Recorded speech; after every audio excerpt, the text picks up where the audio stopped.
nirmal kenyam biya kamal ka Nuer online tv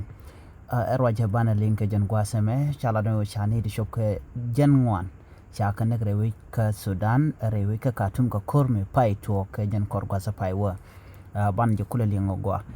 ken kononia mray ler kana me mi jira ma jidite je jokono jin der subscribe ka Nuer online tv ko be kula news no jin chunga kel ka Nuer online tv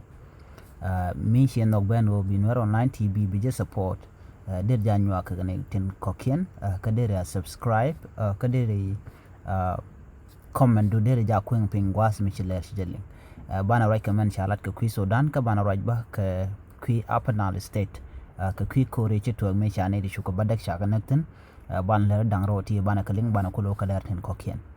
gorono bi janwa ka nasin kokien gwayenon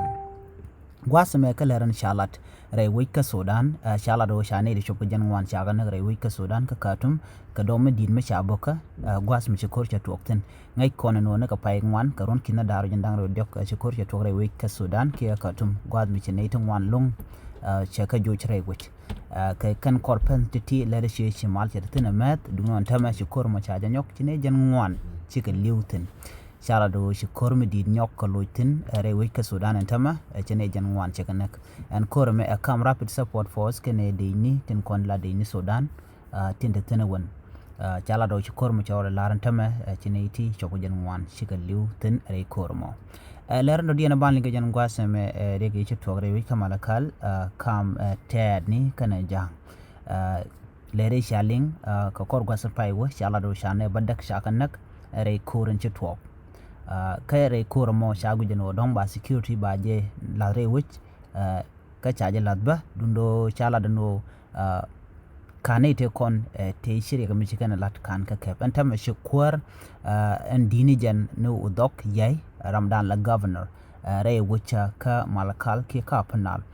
sheler tubano ba ne te to ba ka kep ne te kon te cha kor ma cha je to re wi ka malakal ko jikan malakal jikan jako be te insecurity ke be te karik te tokten na me akel mishalat udok yai shikuma panal state kelio kwara mandi charaj man cha yorpinyano ba ga yikap kan ne to te konde ci korsi to kre wi kamalakal ajen le dande yelinga ne me gorono jin bi nyo ka nasin ko ken ko de lat ci de kan kula shi gwasni tin gor kon ken o de ko tin biata kamal chuje peru jeno subscribe kan Nuer online tv biata kamal bye bye